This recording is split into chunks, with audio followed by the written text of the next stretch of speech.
உலக புகழ்பெற்ற வேளாங்கண்ணி பேராலய கொடியேற்றம் நாளை நடைபெற இருக்கின்ற நிலையில் கொடியேற்றத்தை காண லட்சக்கணக்கானோர் வேளாங்கண்ணியில் குவிந்து வருகின்றனர். இது தொடர்பான கூடுதல் தகவல்களை செய்தியாளர் ஸ்ரீதரிடம் கேட்கலாம். ஸ்ரீதர், வணக்கம். அங்கு வரக்கூடிய பக்தர்களுக்காக என்னென்ன சிறப்பு ஏற்பாடுகள் எல்லாம் செய்யப்பட்டிருக்கிறது, விவரங்கள் என்ன ஸ்ரீதர்? நாகை மாவட்டம் வேளாங்கண்ணியில் அமைந்துள்ள புனித ஆரோக்கிய மாதா பேராலய ஆண்டு திருவிழா நாளை மாலை சரியாக 6 மணி அளவில் கோலாகலமாக துவங்குகிறது.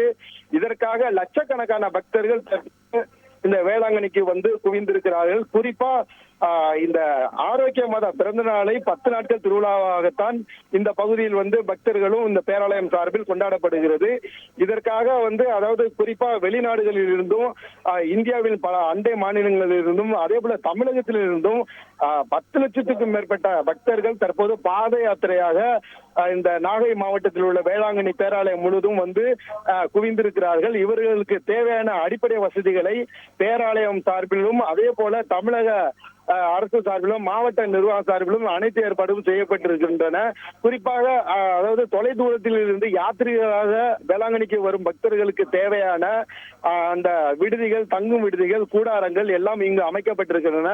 அதே போல வரும் வழியில் பக்தர்களுக்கு தேவையான அன்னதானங்களை அனைத்து நபர்களும் செய்து வருகின்றனர்.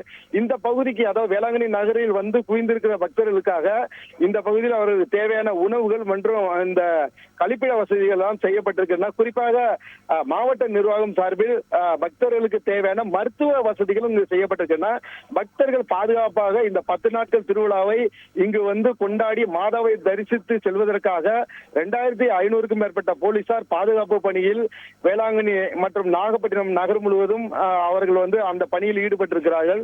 அனைத்து இந்த பக்தர்களுக்கு தேவையான அந்த கடற்கரை பகுதியில் அவர்கள் போய் குளித்து விடக்கூடாது என்பதற்காக அந்த பகுதியில் அங்கும் வந்து சிசிடிவி கேமராவுக்கு எல்லாம் வந்து அங்க அமைக்கப்பட்டு அங்கு வந்து போலீசார் வந்து அந்த பகுதியில் கண்காணிப்பை பலப்படுத்தி இருக்கிறார்கள். வேளாங்கண்ணி நகரமே வந்து தற்போது இந்த விழா கோலம் பூண்டிருக்கிறது. நாளை அதாவது தஞ்சை மறைமாவட்ட ஆயர் சகாராஜ் இந்த புனித கொடிக்கு வந்து புனிதம் செய்து அந்த கொடியை கொடிமரத்தில் ஏற்றுகிறார். இதனை காண்பதற்காக தற்போதே வேளாங்கண்ணி நகர் முழுவதும் 10 லட்சத்துக்கும் மேற்பட்ட பக்தர்கள் வந்து குவிந்திருக்கிறதால் இந்த வேளாங்கண்ணி நகரமே வந்து விழா கோலம் பூண்டிருக்கிறது. கூடுதல் விவரங்களுக்கு நன்றி ஸ்ரீதர். செய்திகளை உடனுக்குடன் தெரிந்து கொள்ள உடனே சப்ஸ்கிரைப் பண்ணுங்க.